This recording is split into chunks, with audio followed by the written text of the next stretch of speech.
Assalamu alaikum wa rahmatullahi wa barakatuh. Brothers and sisters, I hope you guys are doing great and I hope you guys are doing well today. Now, we are speaking on the famous, the powerful, the most eloquent man that I've ever followed, which is let me not say Mr., let me say Dr.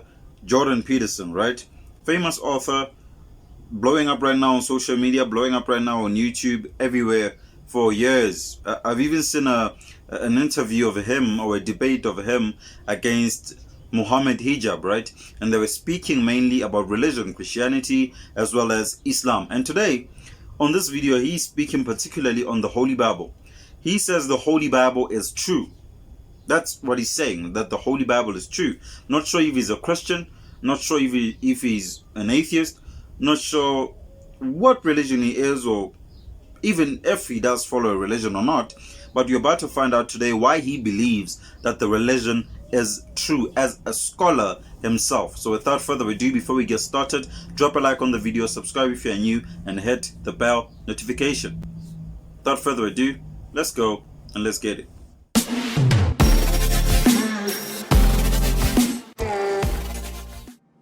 The Bible is true in a very strange way. What you do as an educated person is sample that structure that constitutes the sum total of the texts of our civilization.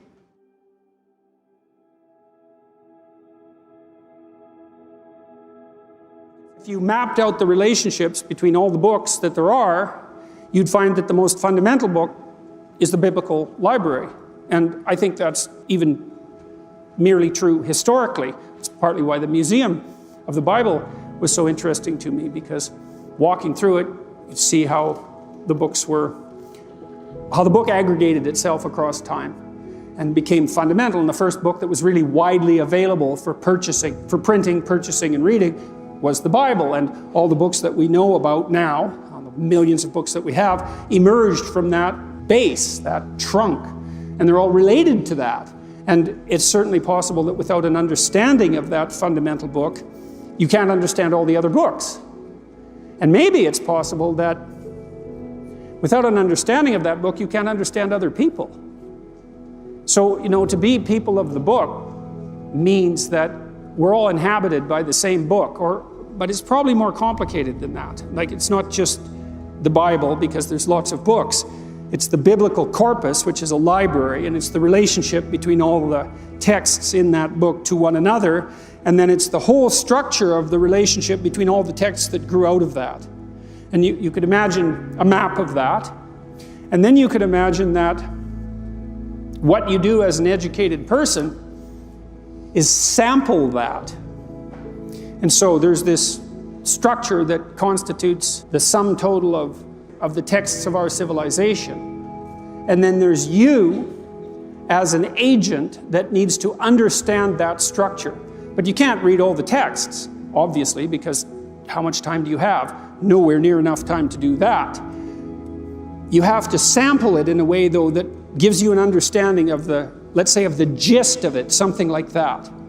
And maybe the best way to do that in a fundamental sense is to become familiar with the biblical writings per se, and then to move on to other literary forms from that.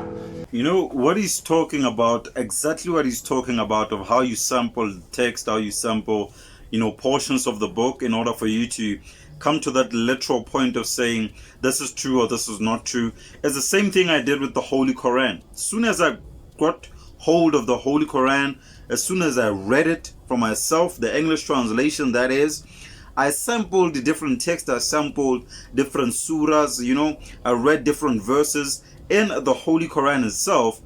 And in that sampling, that's when I came to the understanding or the conclusion of it being true. Same thing he is saying about the Holy Bible. I don't want to get into the Holy Bible because I'm talking about the Holy Quran right now.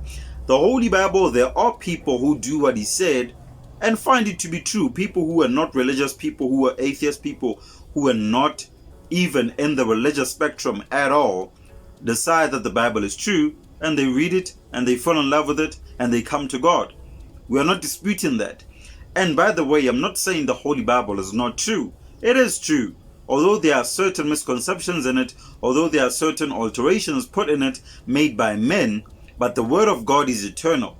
It is eternal, and therefore Allah subhanahu wa ta'ala's word is eternal. His revelation to his prophets has been eternal, although sometimes it might have been misrepresented by people, right? There might have been misrepresentations by people put in the Holy Bible. That does not dispute or erase the power, the greatness of Allah subhanahu wa ta'ala. So the Bible is true. The Holy Quran is true. The Torah is true. Why? Because it is the word of Allah subhanahu wa ta'ala. And so one of the ideas I've been wrestling with here, and you guys can think about what you think about this, people of faith, Christian faith, believe that the Bible is true. But that's never been that satisfying to me, because I don't know what they mean. I don't know what people who make that claim mean when they say the Bible is true. It's like, well, what do you mean exactly? Is it true like a videotaped recording of what you did this morning is true? Now, if it's not the Bible, it might be some other corpus of texts, but it might be. It isn't. And if it was, well, is it going to be a corpus of texts that we share? Because if it isn't, then we can't share our perceptions and our values, and if we can't share those, then we fight. Those are the options, right? We either stabilize our hierarchies of value in some way that we agree upon mutually, or we fight. Or we're unbelievably chaotic and confused, and that'll just produce fighting in any case. And so we have this structure of texts built from the bottom up. It's predicated on the biblical narratives, and the texts exist in relationship to those underlying narratives and derive a fair bit of their meaning from the meaning of the underlying narratives, and vice versa. And so then is it possible that biblical truth is the sort of truth that is the precondition for truth, right? Because you think, well, it's religious people make the claim, people of the Bible make the claim, the Bible is true. The Bible is true in a very strange way.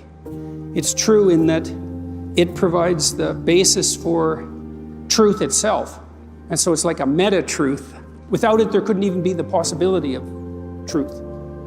And so maybe that's the most true thing. The most true thing isn't some truth per se, it's that which provides the precondition for all judgments of truth. And it seems to me that I can't see any holes in that argument. And I can't see any holes in it from a scientific perspective either, because I think we do know well enough now as scientists that the problem of deriving ethical direction from the collection of facts is an intractable problem. There's too many facts. There's an infinite number of facts. They do not provide an unerring guide for action. They can't. There's too many of them. They have to be prioritized. And as soon as they are prioritized, well, then you're in the ethical domain. And then that begs the question, what's the valid ethical domain? And the postmodern answer is, well, there isn't one. It's all the expression of domination and power. And I think that's nonsense. I don't think that's a tenable solution. I think that we stumbled onto the proper answer in some sense in our religious enterprise, which is that we aim at what's highest, or we don't. We aim at what's highest jointly, or we're divided. We aim at what's highest, and that gives meaning to all the things we do that are subordinate parts of that. We aim at what's highest, and that's what collects us and gives us structure, all of that, singly and jointly. And that's all what we've been trying to communicate all these centuries as we've been trying to communicate the whole religious corpus, generation after generation, and to sort this out and to straighten it out and to try to understand it. And I think that's where we're at now. Maybe a little bit more conscious of what this all means, and maybe a little bit more capable of being more certain as people of the book that the faith we have in the textual corpus that we inhabit we just haven't done better than that. And we strive to flesh it out, we strive to understand it, but fundamentally, it seems to be true in that fundamental sense that I just described, which is not merely true, but the precondition for truth itself.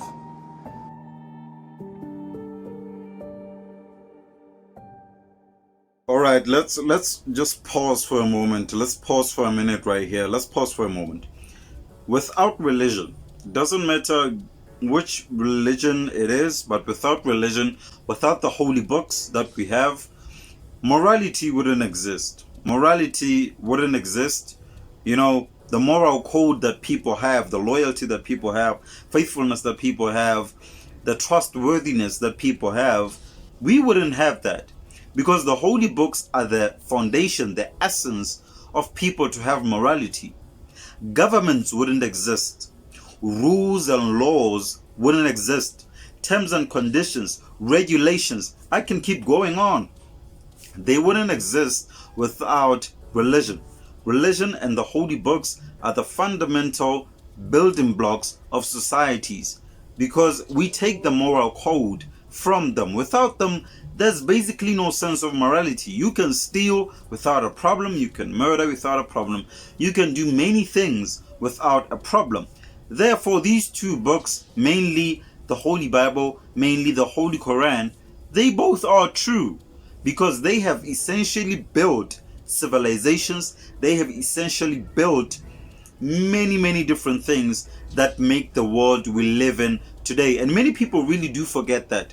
If you begin to take the Bible and the Holy Quran in that sense, you begin to see how powerful and how true they both are, despite the discrepancies, despite the misconceptions, despite all the conflict that is found between the two religions, or even in the respective books themselves. What remains is that Allah subhanahu wa ta'ala's word is eternal, and it remains forever, unchanged, same yesterday, same today, same forevermore. The only people who change is us, because we are the people.